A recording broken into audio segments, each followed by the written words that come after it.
What's up, you freaks? Welcome to The Highway with Kyle Shutt. I am Kyle Shutt, and we got a treat for you this week. We have Mr. Mike Bishop on the program, a.k.a. Blöthar the Berserker from GWAR. We talked about all kinds of rad shit, like touring in the 80s in a school bus, like getting your master's degree in fucking music. What? Sign me up for that shit. If you like what you hear on the program, please give us a follow, subscribe where you can subscribe. It really helps us out. And if you want to go one step further, you can find us on patreon.com/thehighway. Throw a couple of bucks in the hat, get yourself some early access to next week's episode, and even get yourself a shout out on the program like Albanetta, Gavin Mahan, Nathan Custer, and Derek Toro. We also have to give some mad love to Heil Microphones, our lovely sponsors. If you like the way I sound, it's because there's a Heil in front of me. Now, I could go on and on all day long about how I love each and every one of you, but that's a different podcast. On this show, we do things my way. The Highway.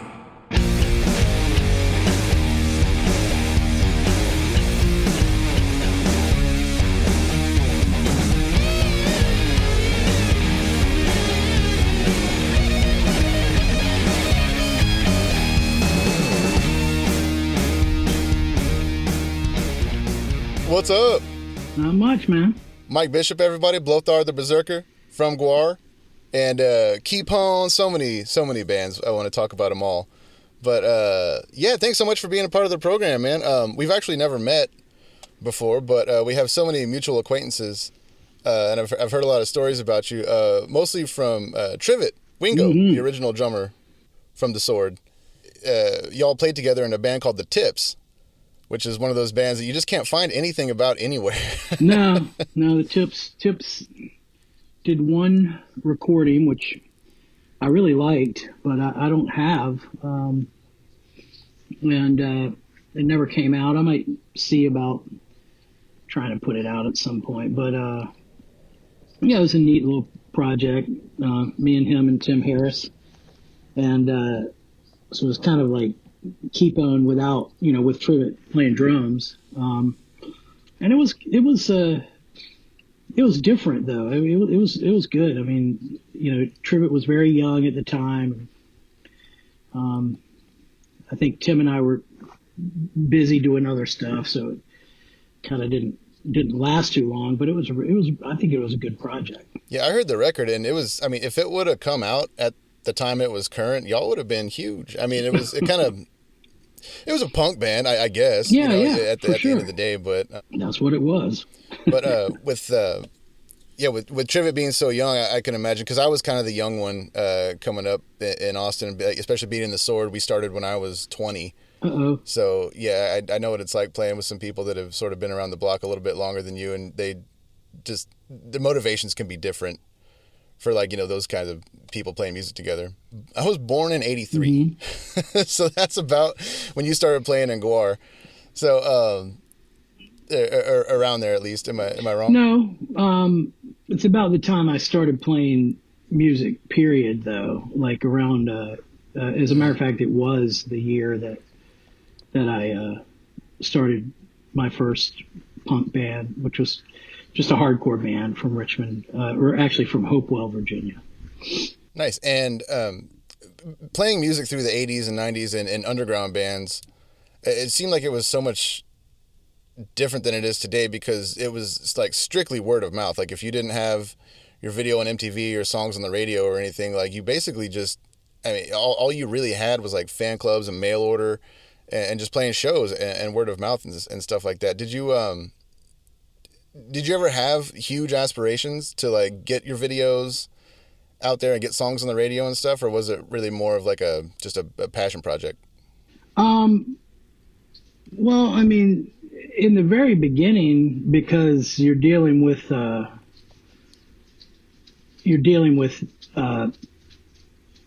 rock. I mean, and we were so young.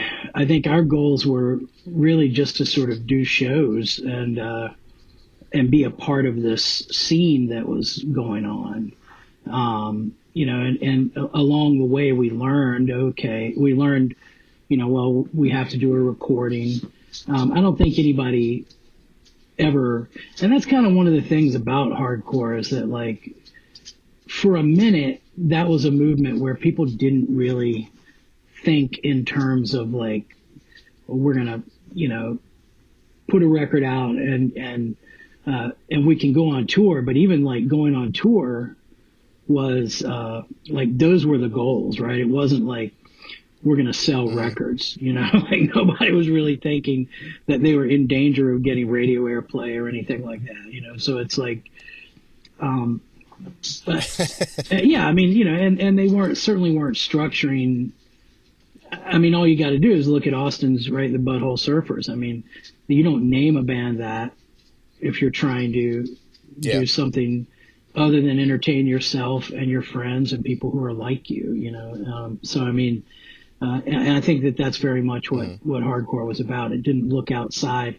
And in that, it was distinct from punk in Europe, right, where or other punk in the United States, sort of the late 70s era punk, where I don't think that was the goal, right? The Clash were on a major label always, so Sex Pistols were on a major label, the Damned were on a major label, and even when they were on independents, the independents sort of acted as majors. Very different in hardcore. Yeah, I mean, strictly mail order pretty much was like how you got your records back then, right? I mean, or like smaller record stores and stuff like that, because distribution really wasn't a thing, right? No, we for sure had, there was something called Toxic Ranch Records, which was a store that was in, I guess in, I don't think it was Phoenix, it was in Arizona, I'm pretty sure, but I don't think it was Phoenix. It was, and it wasn't Flagstaff. What's the other big town in Arizona? I can't.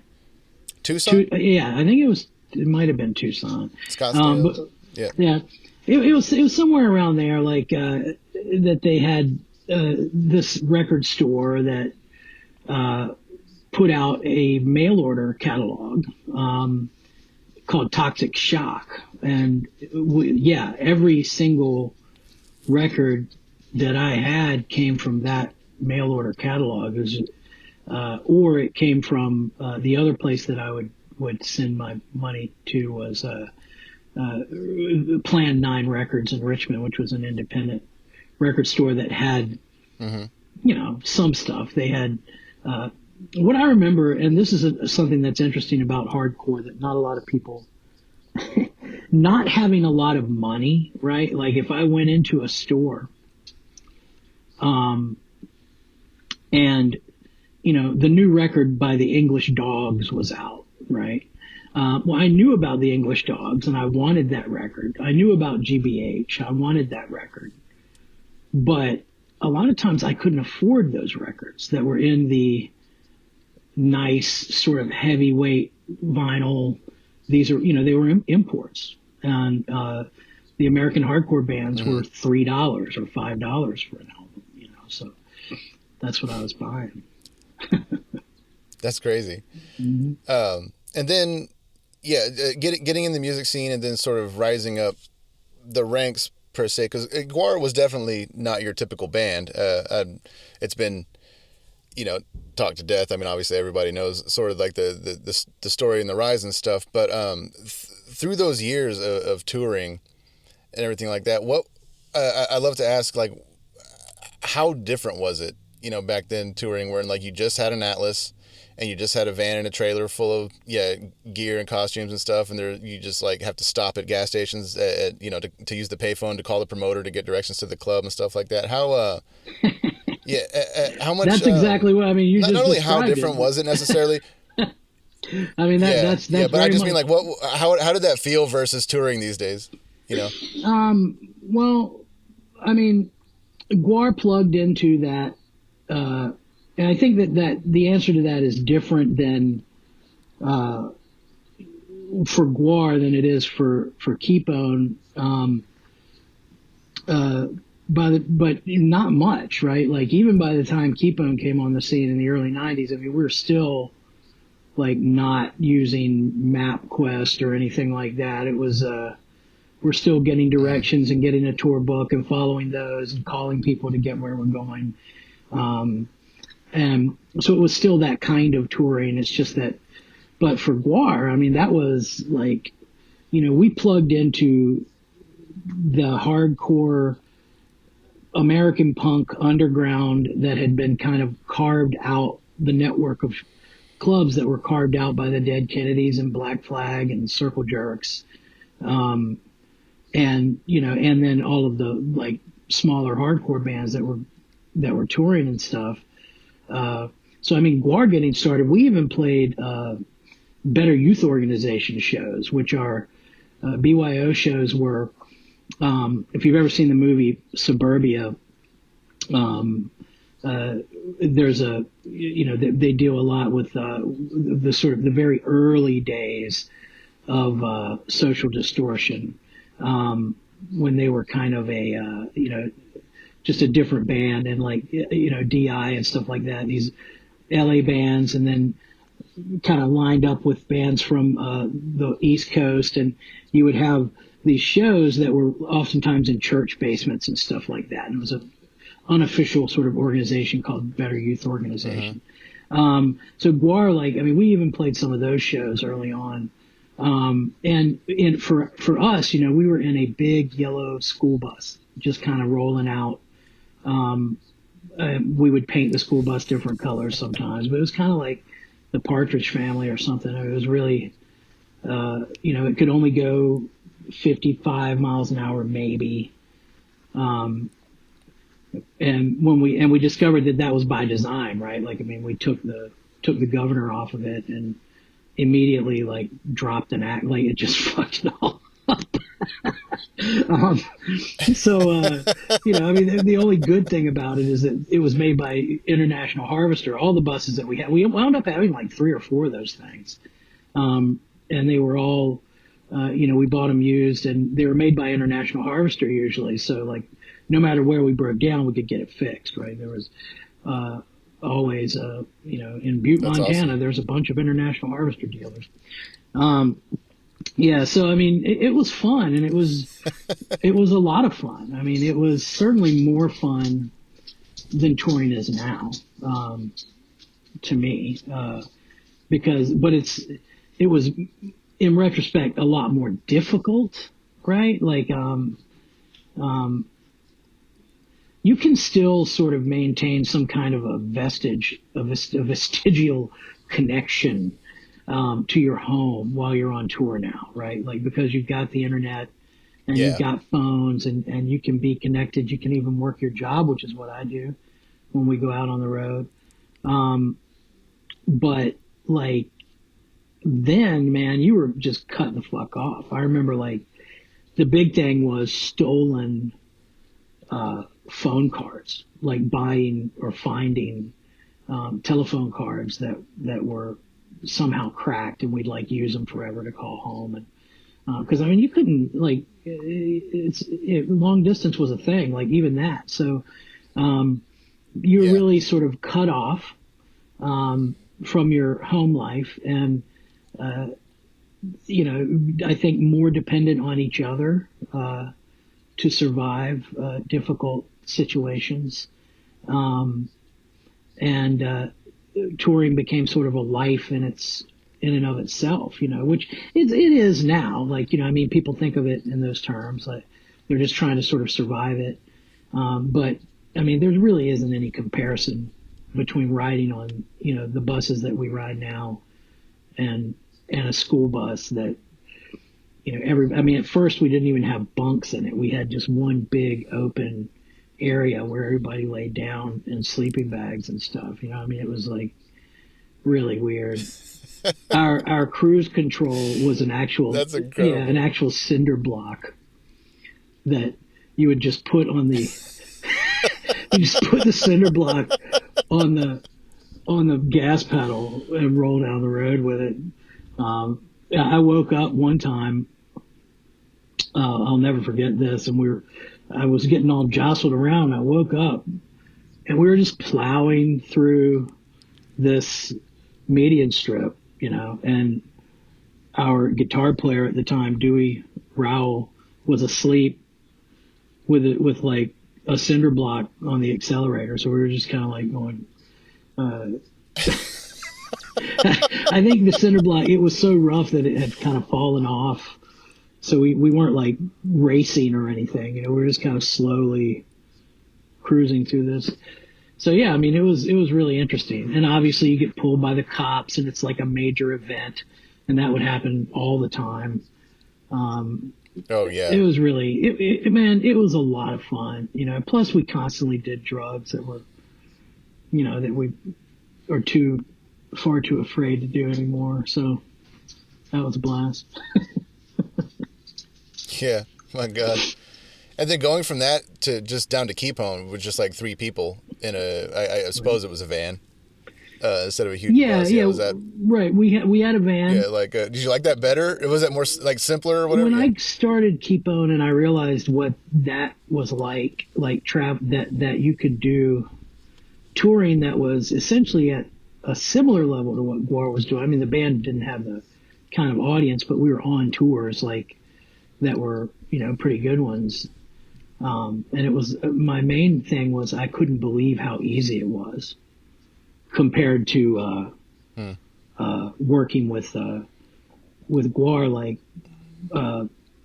it's just so much. There's just so much more work in every aspect of it. It's a band that I don't think people understand how much effort goes into it, at the level of performing every night, at the level of making the costumes, at the level of, at that time of getting to show the show. And, imagine trying to support, like, in the very early days of your band, when you're making $100, $300, and you're trying to support 14 people on the road.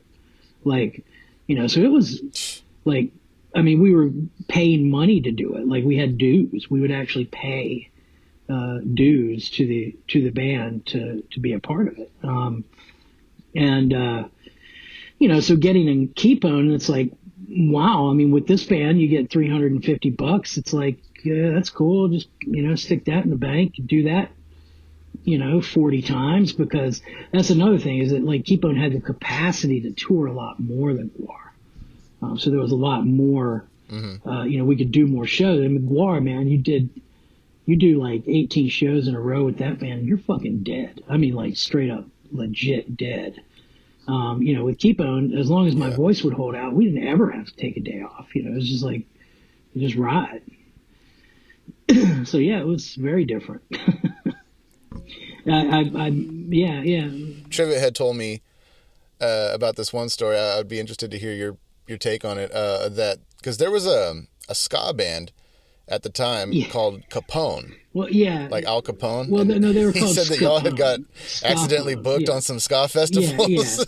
Yeah, we got booked. Oh, ska Pone, yeah. And they booked us. And I think it happened more than once. But I know it happened once. I remember distinctly.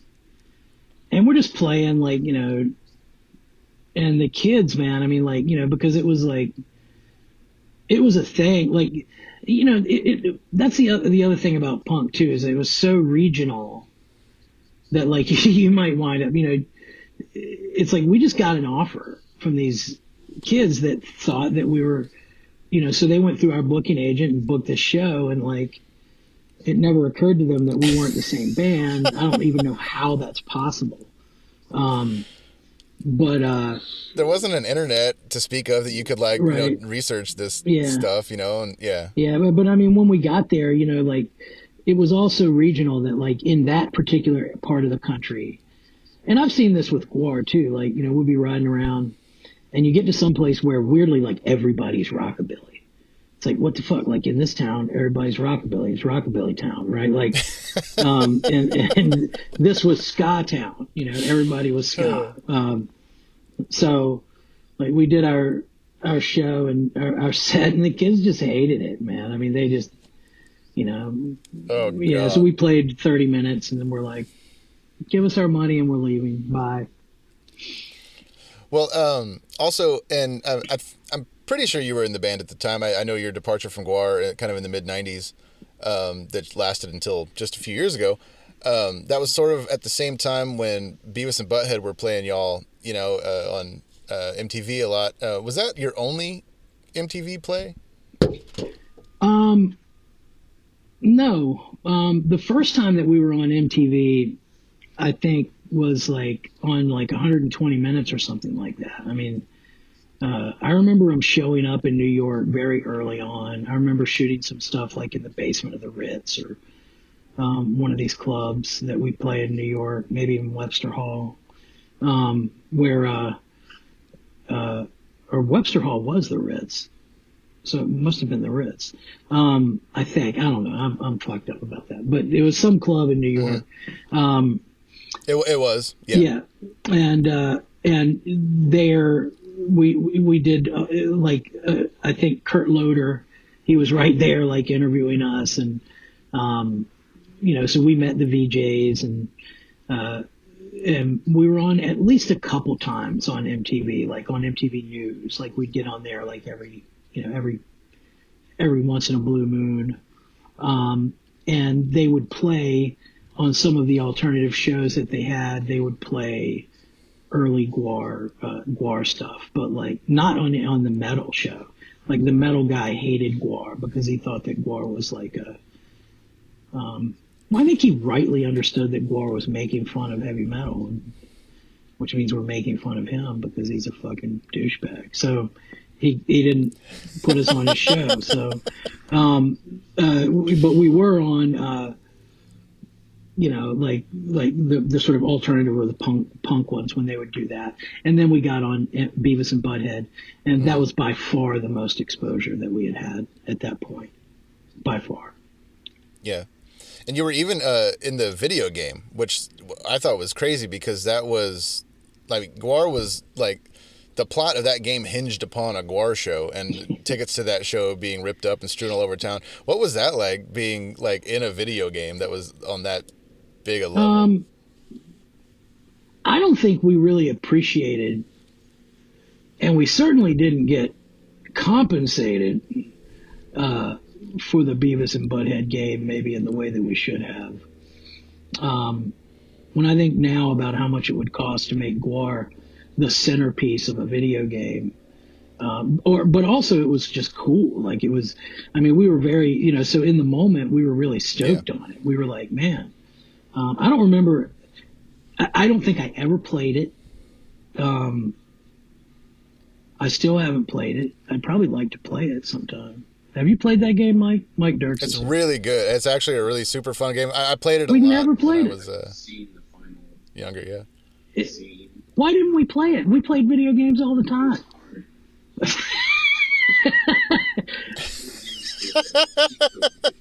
Oh, yeah, it's hard. Right. Yeah, somebody gave us the cheat code so we could get to the end and see the GWAR show. Yeah. Uh-huh. But, yeah, it was. There was the thing too. It was like a secret ending where if you got the ticket and you went to the show, you could actually like hop over the barricade and run around backstage and get in there and like go hang out with y'all backstage. It was hilarious. Oh man, that's really cool. It was a good game. Yeah. I'm sure you could find an emulator with it. You give it. It'll take you an afternoon. Yeah. But yeah, after your departure from GWAR and just sort of kind of laying low for a while, you became a rather educated man. And I wanted to talk to you about your PhD in music from UVA, which is awesome. I mean, like I don't even honestly, I have no idea what even goes into that, and I just wanted to to just get your opinion on like what that means. I guess. Well, to be Dr. Rock, you are Dr. Rock. I mean, come on. Yeah, I am. There was so like being in like once Keepone like sort of we just kind of chilled our ambitions and we're like all right.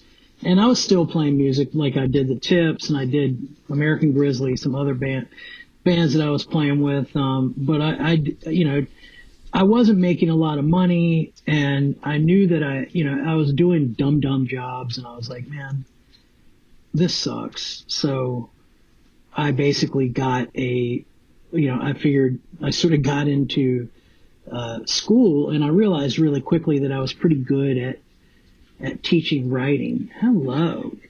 Look who's on the podcast. He's on the podcast, Mike. Who's that? Who's that puppy? Oh, this is Otto. What's up, Otto? Hey, Otto. So anyway, we went. Like once I got into community college, I found out that I liked teaching because I worked in the resource center and helped like tutor kids. And I was like, you know what, I could probably do this. But I just it was so easy. School was just easy for me. And so I stayed, and then transferred to UVA. And then when I was at UVA, I did this piece called White Trash that was about Elvis. And the kind of connection between Elvis and Southern working class people. And one of the music professors at UVA was teaching the class, and he distributed it around to other people at the department. And on the strength of that essay, they invited me to apply to grad school. So that's what I did. And I wrote about pop music, and I did research on performance studies and American music history, and I started teaching all that stuff. And at the same time, I also was hired by the English department to teach writing, so I did that as well at UVA for a long time. And I just kind of stayed and got my PhD, and then after an extended stay, and while I was in school, I had started playing again. I'd started this cover band that was really a lot of fun called the Misery Brothers. We did country and soul covers, and it was a blast. I played with this Sarah White, who was a musician, singer-songwriter from Charlottesville, and that was cool. We made I think we made a record. I'm not sure, but I know she made a record. I don't know if I was on that one. And then eventually just sort of moved back to Richmond. I would have just continued doing Sarah White stuff, but then Dave Brocky died, and I got this call to come back to Richmond, and that's what I did. That's wild, man. What was it? What was it like leaving GWAR for so long? Did you pay attention to what they were doing and then watch that whole kind of Yeah, I paid attention. Dip and then rise and then that kind of roller coaster ride, or did you just sort of check out? At first I checked out, but I went to see the band play a couple of times,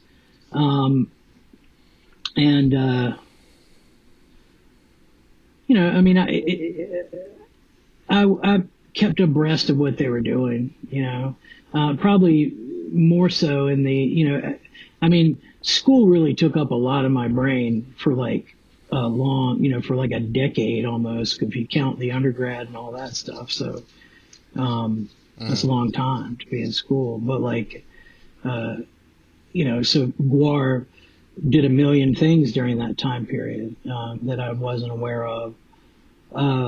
But certainly towards the end of my school, when I got some breathing room, I definitely started to pay more attention. Also, the internet by that time had made it easier, right, for me to keep abreast of what the band was doing. Yeah. So I did. Mm-hmm.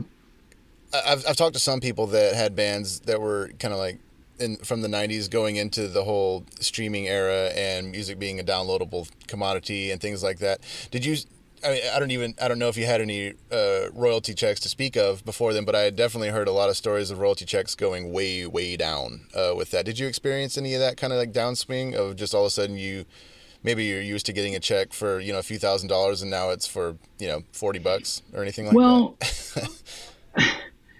first of all, weirdly, for the longest time, because GWAR didn't really, I wasn't looking for anything from the band, and it wasn't structured for them to pay out anything. And the way that it was set up, we had all kind of given up or we thought we had, given up our sort of claim on those monies. And in any case, all that money went back into the production that GWAR was doing. Like, nobody was pulling money out of that band, and doing anything other than like surviving and making a show, right? Like, that's what they were doing. So, I didn't really look for that. Keep on the other hand, actually, when we sold records, we made half, it was a 50-50 deal with so I mean, I started making money from Keep before I really started making money from GWAR, although when I had been in GWAR, I was given a salary. So that's not really true. Like, I did get a kind of salary. But as far as mailbox money, like, that was more of a Keep thing for me until GWAR got their business together. And now, like, I get money from them, but yeah, I mean, of course, like, it's gone down dramatically. Like, there was a time when recorded music made money, and it just really doesn't anymore. I know that GWAR is never been shy about, your political stance of being. I would say you're on the liberal side of things, or maybe even on like the nihilistic side of things. But do you ever get those people that they just don't get it, or they get all twisted up because they find out that you're liberal or something? Like, maybe they just aren't paying attention or don't have the capacity to even understand what you're singing about.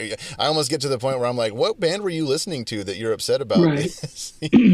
Well, I mean, this is weird because, like, and I think people have discovered this about music, though, like, I mean, music scholars really, and you could notice it without being like a fucking social scientist or anything, but like, people bring their own meaning to music. At least it's at least a 50-50 deal, right? Like, where, if you lay down a meaning and it means something to you, if that meaning isn't conveyed or isn't received, then, and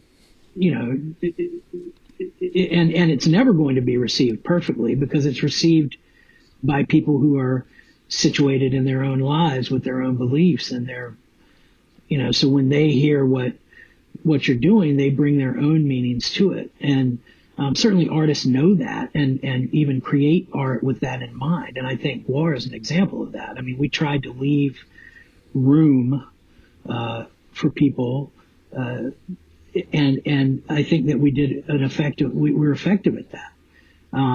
So that when the internet came around, it wasn't really until, like, the internet sort of made people communicate more, or facilitated more communication.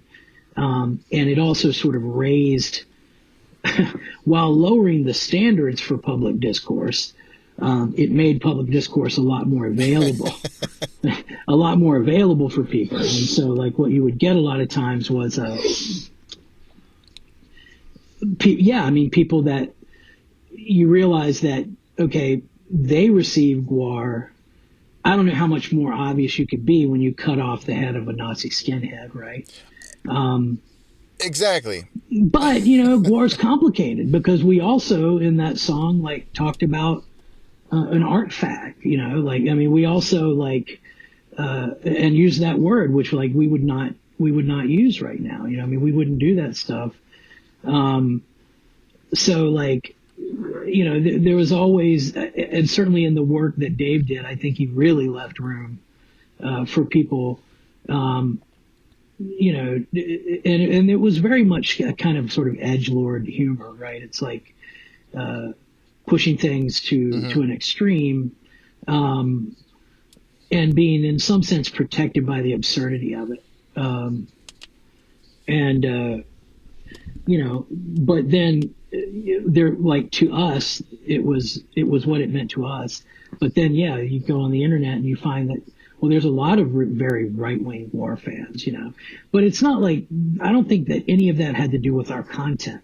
It has to do with people, because you look at, I mean, if you read, I follow Phil from Sacred Reich, and he's fighting this battle every day, right? Like as he comes out and speaks politically, which he always has, but they weren't, like 15,000 people aren't reading Circus Magazine's interview with Phil after the show in Tucson, where he talks about how Ronald Reagan was a cocksucker, right? So like, they don't know. Now they know. And so they comment, and yeah, you definitely discover that there's a sort of right wing and a left wing following of GWAR. And you know what, man? I'm going to go ahead out on a limb and say that punk is very populist, and it always has been. And the problem with populism is that it's facile. It supports both, both fascism. I mean, extremes, political extremes, right? So that's why you have Nazi punks and skinheads, and why Screwdriver is a punk band, right? Like, and at the same time, so is Minor Threat and Fugazi. It's like, so there's ways that label is also very, very fluid politically. What was it like coming back to GWAR in a just completely different social environment? I think that GWAR,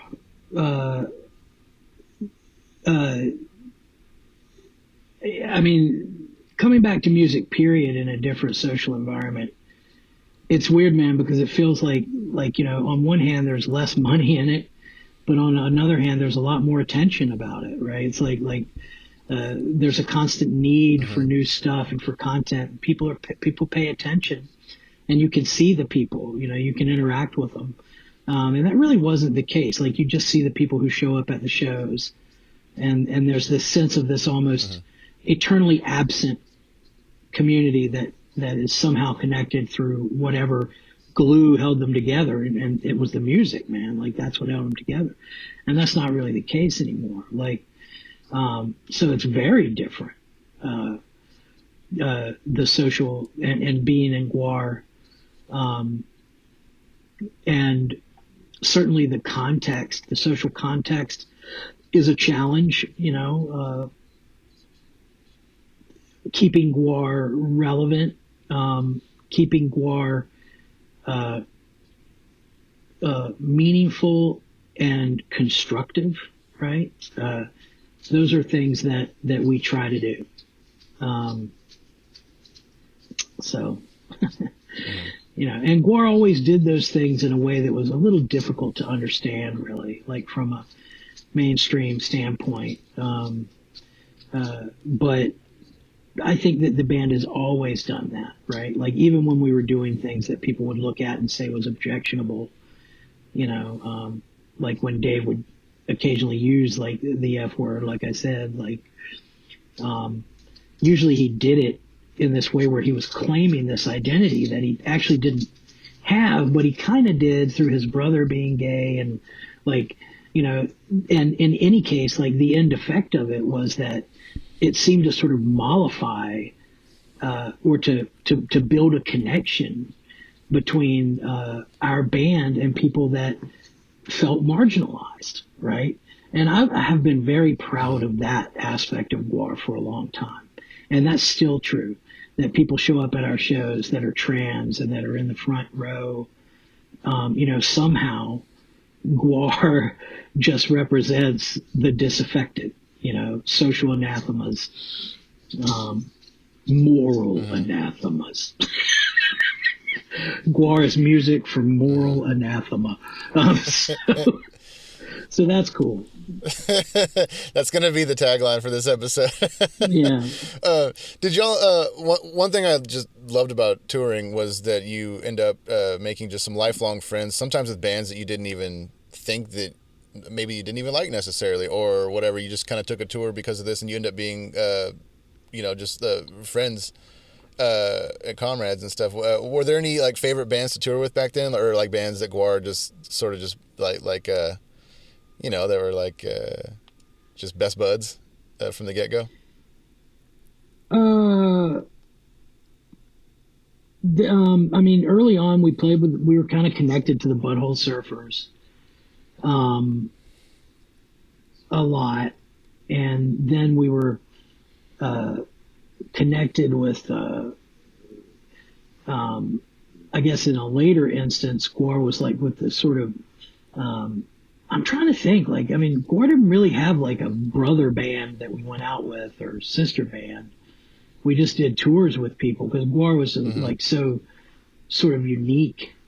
But I think in the early days, like we were connected to the Butthole Surfers, and we were connected to people that were making any kind of weird music. You know, like we travel with bands like Tragic Mulatto from San Francisco, or we traveled with a lot of Alternative Tentacles bands, and it was cool, man. I mean, like, but like I wouldn't say that there was like a GWAR, like somebody that we really went out with a lot or anything like that. I could see why. I could see, like, yeah, you doing one tour with a band and then being like, okay, that was cool. All right, let's. Well, yeah, well, it's We been did part that. of that. Part of that, Kyle, is because we never were able to. Like, I mean, with you guys, basically stayed on tour with Metallica for what seemed like years, and GWAR's never been able to open for a band, right? Like I mean, Metallica doesn't want Right. their Yeah. fan. Like, GWAR presents a real logistic pain in the ass, right? We're not gonna set up with our stuff in the Coliseum and do a show and then tear that shit down and there's no mess and all their stuff stays and they just walk out on stage and their crew doesn't have to fuck with. That's not gonna happen. Like GWAR's gonna have shit everywhere and Right. it's gonna be a big pain in the ass for the crew, so it has to be a commitment, and we've just never been able to make that happen for GWAR. Like, so GWAR is only ever, I mean, we've opened for bands on festivals, which I think kind of proves that we can do it. And early on, we opened for Glenn Danzig. If I'm not mistaken, opening for Danzig and the Butthole Surfers, those were the only bands that I remember GWAR really opening for. I think we opened for all. No. They opened for us, yeah, because they wouldn't let us play first. I think. I can't remember. So like, I'm looking over at Mike Dirks for trying to remember whether or not we opened for all, but I don't think he was in the band at that time. Yeah, so it was very, very weird. So, I think that sort of kept us from building a connection to a band. It was always like we're just carrying out, somebody that we were maybe not friends with, but just people that we thought could help the tour, That's awesome, man. Well, dude, I really appreciate you taking the time to sit down and talk about all this stuff with us. I love getting everybody's point of view from just any aspect of being in a band, because every single band does it differently, and I don't think anybody did it more different than y'all, with very few exceptions. But so thank you for being a part of this. Is there anything y'all got coming up that you want to promote? I know the world is sort of in a semi-permanent shutdown right now, but are there any plans on the horizon or any Oh tracks yeah, you wanna promote? man. Yeah, GWAR's. I actually do have a tip song, if you Whoa. want to play that. Yeah, man, play that thing. But I've got Mean Streak. Oh yeah, that's a good one. Okay, I will. Yeah, well, we've been, I think that GWAR right now we're working on writing a record, and that should be out in the late fall, and we should be doing our, we'll be. I mean, they're starting to think that, like, people are going to be out, that things are going to start coming back. That's what we're hoping. So, that's what we're planning on. We're making a comic book and making a big tour that's connected to it, and trying to do something, pretty ambitious all at one time. That sounds incredible. Yeah. I can't wait for that, man. Sweet. Well, yeah, thanks again for being a part of this. And, yeah, everybody, we're going to play this tip song, Mean Streak. And, Cool. Yeah, dude. Rock and roll for life. I Take ain't it gonna easy, stop for no man. reason. I hope you don't either, man. All right. All right, yeah. See you, buddy.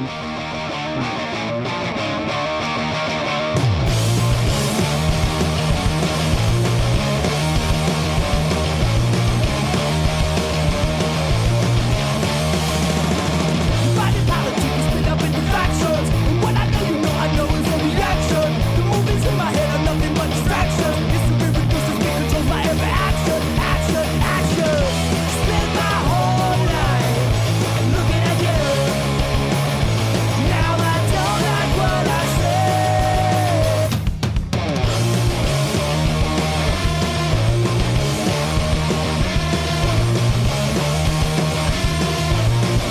You're the very skin I'm in and I am your reflection. Deep in my tissue, there's this tissue of projection. Your legacy is a transmission by infection. An allergy to what it means to be the object of affection.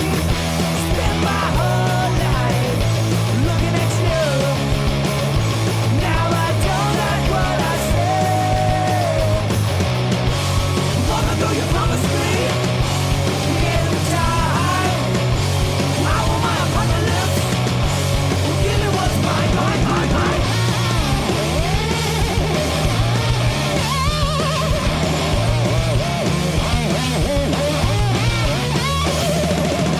Manumission is complete emancipation.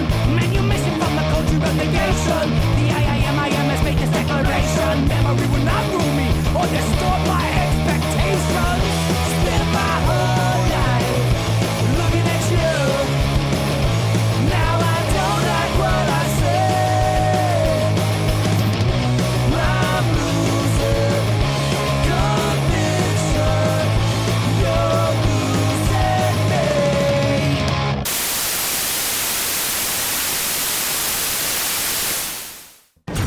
Thanks so much for tuning into The Highway this week.